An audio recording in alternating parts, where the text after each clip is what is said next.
Hello there, amazing viewers and subscribers, and welcome to a brand new amazing Doctor Who kind of a topic video for today.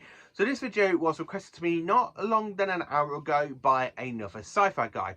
Asked if I could do a video talking about my thoughts of season 15, because I kind of admitted to him that this is my fourth favourite season for the fourth Doctor. Now, I know some people don't generally love season 15 because it's actually the kind of in the middle between Philip Hinchcliffe and the Grey Williams. It is a Grey Williams era season, but it still has a few touches from Philip Hinchcliffe, like in such stories like Horror of Fang Rock and Image of the Fandel. But the other stories in this season do kind of feel like Grey Williams type storylines. But I'm going to be 100% honest with you all. But season 15, the reason it is my fourth favourite season is because I just have so many great memories sitting down watching this season with my dad and of course with my granddad Mick, who unfortunately is no longer with us and I miss him nearly every day. And I remember stopping over at his house at some point in Market Drayton, and I remember they were doing back-to-back Doctor Who, and they were literally doing back-to-back on UK Gold, the one season 15. This whole season was literally going on from back-to-back-to-back. So I remember sitting down watching quite a few of these stories with him, and they were the very first time I actually did watch this season with him. And then of course with my dad, he was buying the DVD range, and literally because he was buying all the DVDs, I literally sat down and watched season 15 because I think it was one of the very first ones that was kind of complete on the DVD run. Not as much as later other seasons, like season 13 was the last one to kind of be finished for Tom Baker. Season 15, to me, it is a fantastic season. Yes, I get there is a few stories that people don't enjoy, and there's a few stories I do need to be watching this season, but I'll probably wait until the Blu-ray comes out now before I go back and revisit this season. Or I'll probably watch it on VHS, actually. I'll go and rewatch these stories in VHS, because I'm only missing one VHS story, which is The Invisible Enemy. So I kind of want to talk about the stories, and that's basically my general history. I actually do quite enjoy this season because I really have got such great memories watching them with my dad and my granddad Mick. The stories themselves, I do quite enjoy. There are some stories in this season where I feel, nope, I do not enjoy. And that is basically the final story that closes the season, because it's definitely a weak season opener. Closer. Close. It's definitely the weak story to close the season on. And of course, we did have basically the transmission from Philip Hinchcliffe going on in the background to Graham Williams. And of course, the one thing I'm going to have to say, I have got no figures to represent season 15 at the moment. So I kind of got a K9 figure from Classic Who, a Leela figure I got from Comic Con, and then of course my Tom Baker figure. I'm just kind of using my Caesar Doom figure for Tom, and just kind of took off the season 13/12 scarf and just put the season 16/17 scarf around him. So I'm going to talk about some of the stories, the main 6 stories of this season now, and basically my general thoughts on them. So the first story is the opener. It's of course Horror of Fang Rock. Now, this is actually my favourite story of the season. Horror of Fang Rock, it is a fantastic murder mystery story with a shape-shifting alien known as the Rutans, and this is the only appearance ever to be in Doctor Who of the Santoran enemy known as the Rutans. And of course we only see one Rutan.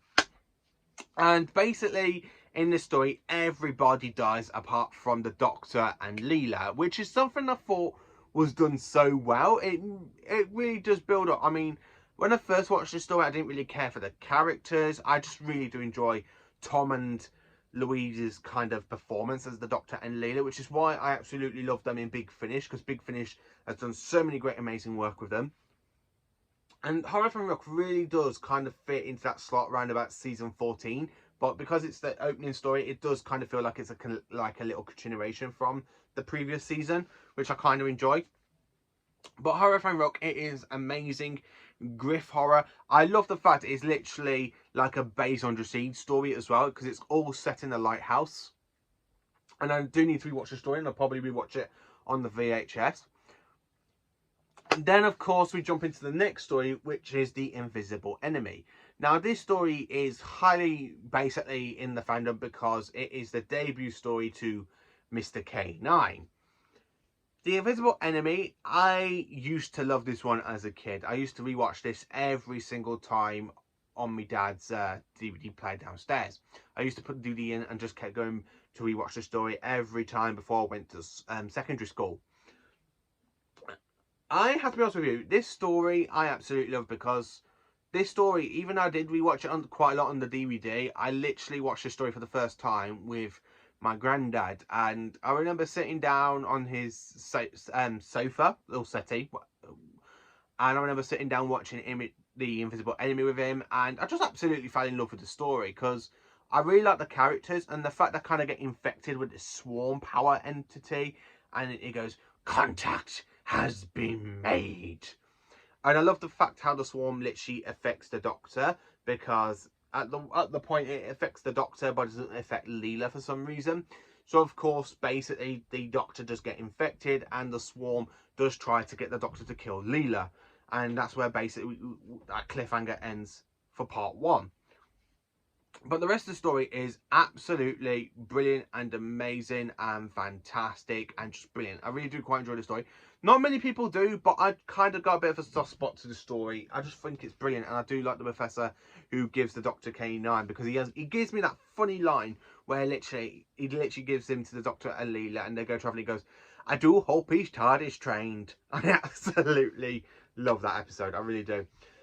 The next story of the season I quite enjoy is Image of the Fandal.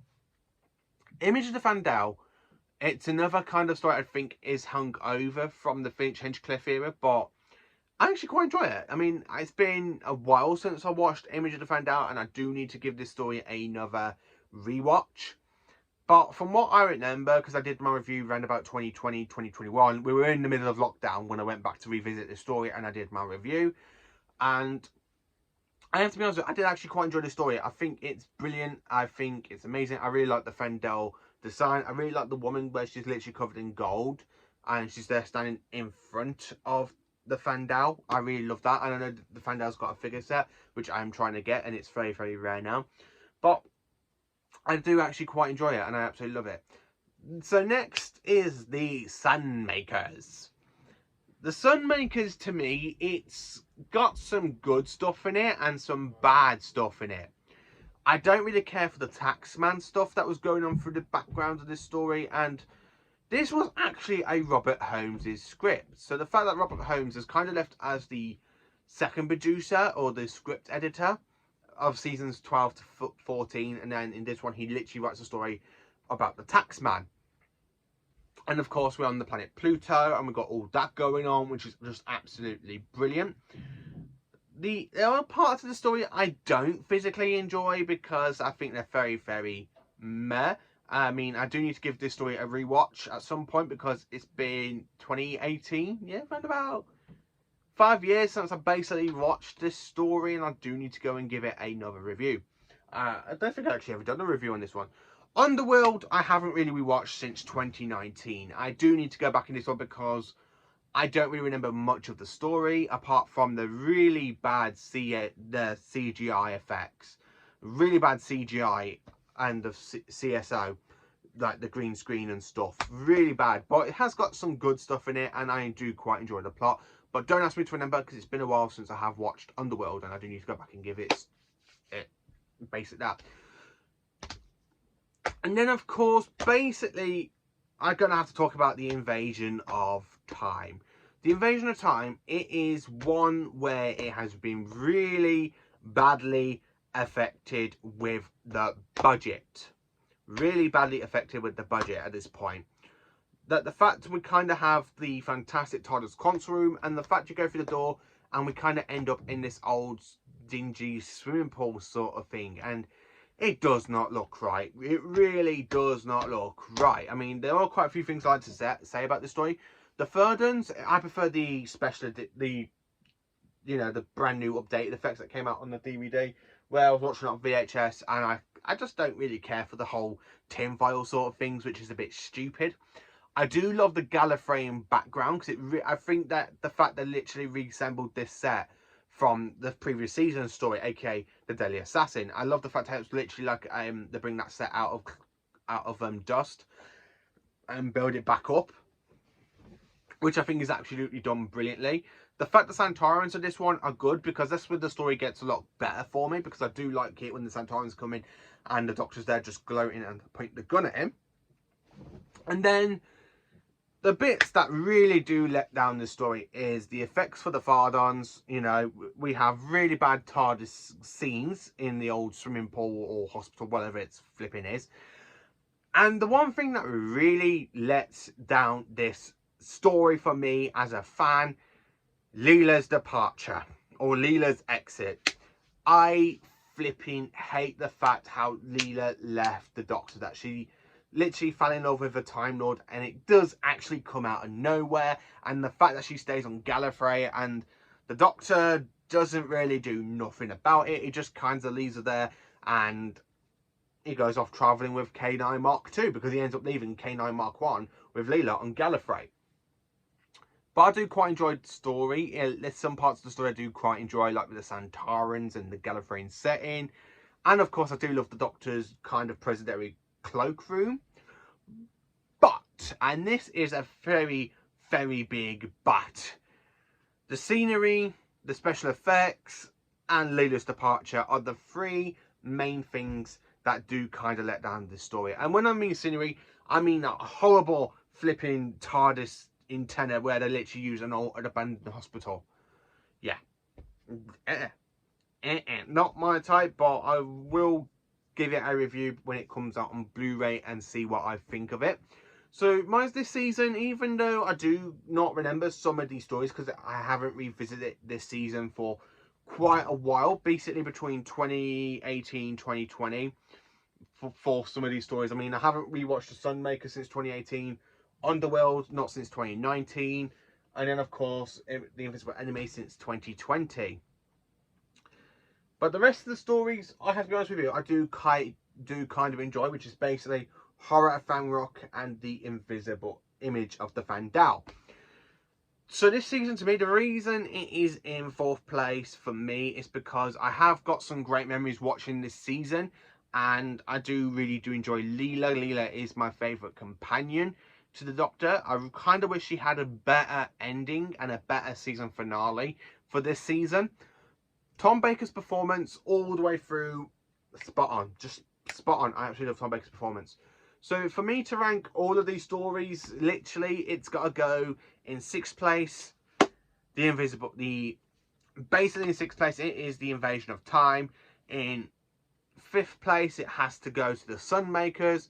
In 4th place, it has to go to Underworld, because I do need to give that story a rewatch. I mean, The Sunmakers and Underworld are the two big stories I need to rewatch for this season, but I probably will wait for the season 15 box set, which I do have to be honest with. And then of course in 4th place, it has to be The Invisible Enemy. I do need to give that one another rewatch. I have got some good memories of it, but it's not my favourite. In 3rd place, it has to be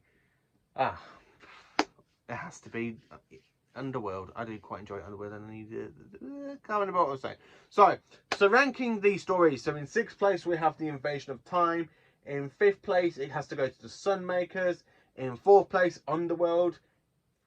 And then, of course, in 3rd place, it is The Invisible Enemy.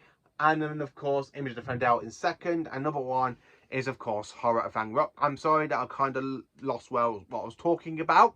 That's the first time I've actually kind of done that in a video, and I'm not going to edit it out because I just cannot be bothered.